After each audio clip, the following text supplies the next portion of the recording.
My name is Stanislav. Stas, if say shortly, my friends call me Stas. I'm Russian journalist. I've been doing journalism for the last 10 years. For the first few years, I worked in regional media in my native city, Novosibirsk, it's capital of Siberia. Then in 2017, I moved to Moscow. At first, I worked in media called Uraru, and I was responsible for regional agenda. From 2019 to 2020, I worked as a producer for the Los Angeles Times in Moscow. I was responsible for communication with Russian authorities, organized communication with journalists, their speakers, and generally helped with the selection of topics for Moscow Bureau of Los Angeles Times. In 2020, due to COVID, the Los Angeles Times decided to cut costs and the post-Soviet bureau disappeared, and I was left without job. Then, in the summer 2020, I and several other journalists ran an independent anonymous Telegram channel that focused on Russian regional politics. What is it, Russian regional politics? Let me explain. Russia is a complex country. Before the war, Russia included officially 85 regions. Among them, there are Muslim regions, Buddhist region, and regions of the far north. And we focused on how exactly the Kremlin governs all Russian provinces. Why does the presidential administration appoint exact governor instead of other figure? Which financial and industrial groups is behind this appointment? How oligarchs influence on Kremlin regional policy, and so on and so forth. We ran this Telegram channel from 2020 to 2023, when in 2022 the war began. I had to leave Russia because it became unsafe to be there for me and for all our team. So what was it like working as a journalist in Russia, reporting on domestic politics before 2022? Even before the war, it was unsafe to do journalism in Russia. That's why anonymous Telegram channels flourished in Russia. Many journalist sites launched such channels under anonymous name, publishing news there about upcoming high-profile resignation and other internal affairs. Many others of such channels worked in official media, but they couldn't publish all the information there in their official place of work. And that's why they run anonymous Telegram channels, just to share real information they couldn't publish in official media. It's similar, to the Batman story. By day you are Bruce Wayne, by night you are Batman. And in this term, when you publish something in your Telegram channel, you like a Batman. And in addition, before the war, there were informal rules of the game. Every journalist understood which topics better left untouched, even in anonymous Telegram channel. When the war started, everyone was terribly scared because no one understood what the rules of the game now. Neither official, no journalist, no one. And it was a turning point for Russian journalists, Russian society, and for everyone.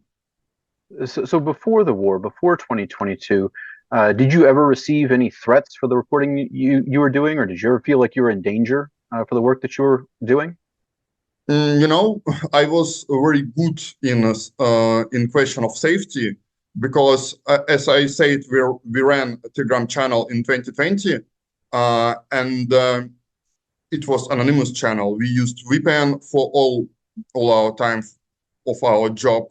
By the way, in addition, I used SIM cards that was registered on not on my name.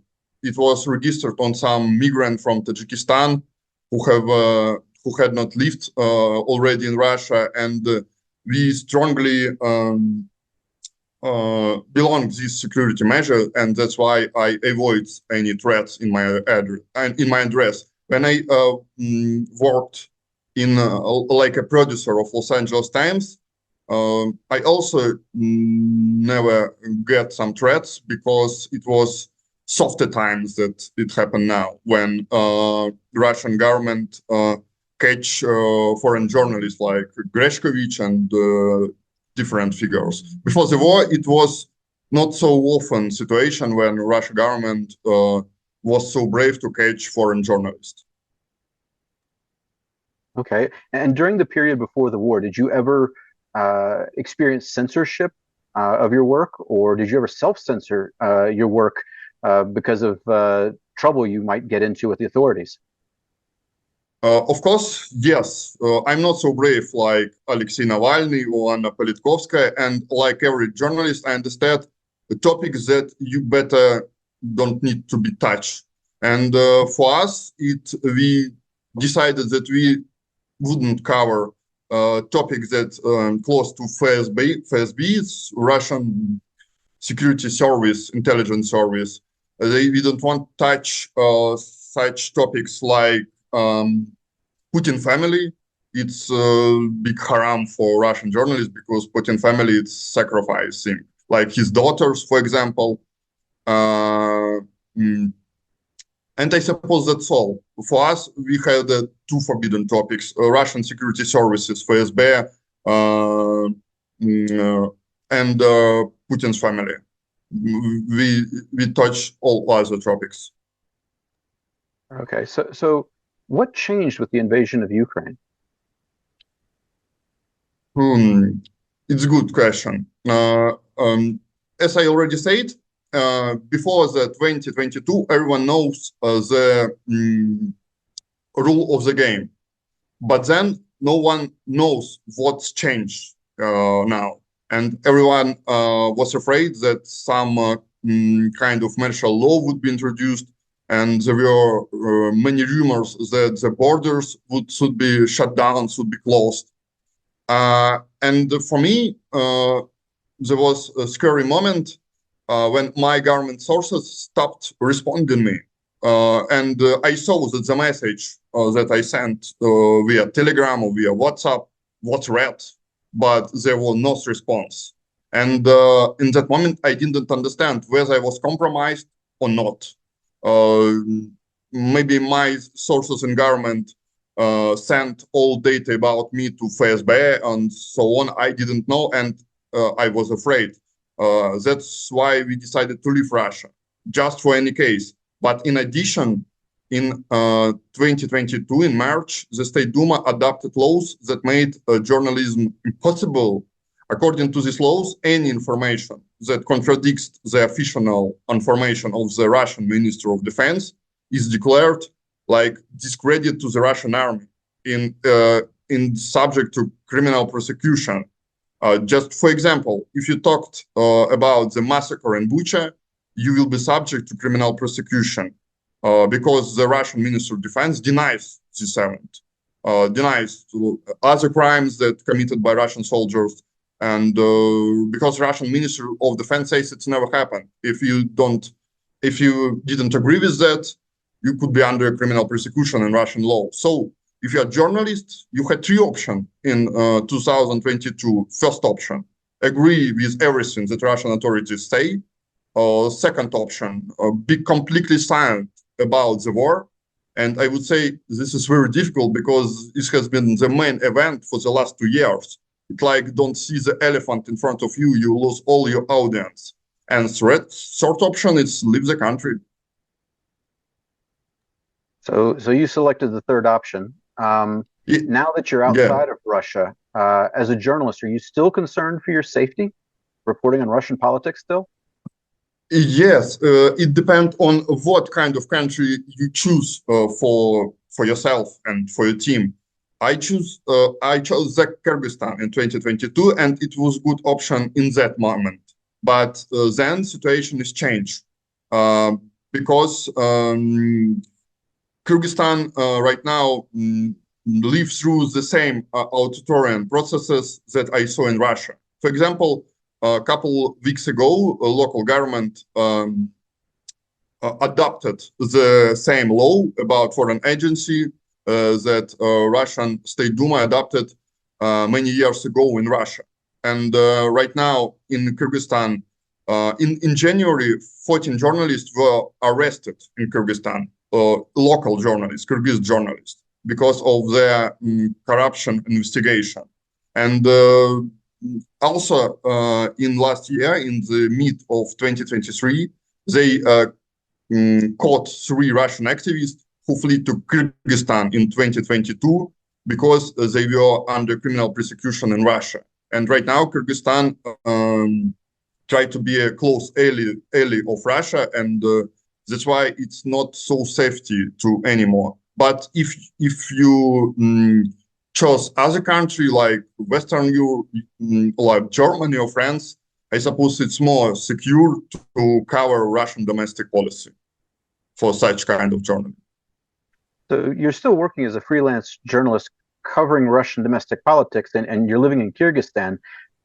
Do you have plans to stay in Kyrgyzstan given the changes that have happened in the country lately? First of all, we faced a funding problem in the end of 2023 in our Telegram channels. We lived on donation from our subscribers, but after the whole time ended up abroad, this money were not enough because we received money in rubles, but we spent money in currency of our new countries. In 2023, the ruble exchange rate began to fall dramatically. Just for comparison, in the fall of 2022, the dollar was worth 60 rubles. In the fall of 2033, the dollar was already worth 100 rubles. Just see, it's fallen about 30%. In local currencies, we felt the same fall. And in the end of 2023, we could no longer live on this money, and we had to stop this project. And in the same moment, I saw that happening in Kyrgyzstan from point of security, from point of view of security. But because we stopped our Telegram channel, maybe for a while, I don't see necessity to leave Kyrgyzstan right now. But if we will have opportunity to continue our project, of course, I will see that probability to leave Kyrgyzstan because it's not safe anymore. I don't. Sorry, I don't hear you. Sorry. So, given everything we've discussed, why do you continue to work as a journalist reporting on Russian domestic politics? Because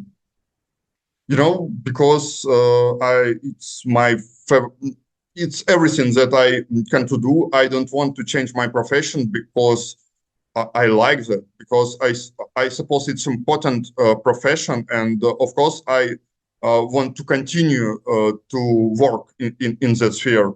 I don't want to say some maybe proud words or something like that. I just like it, and I suppose that it's important. It's important to tell the truth, to tell the facts of Russian audience, because if we don't do it, they will believe under propaganda, and that's all.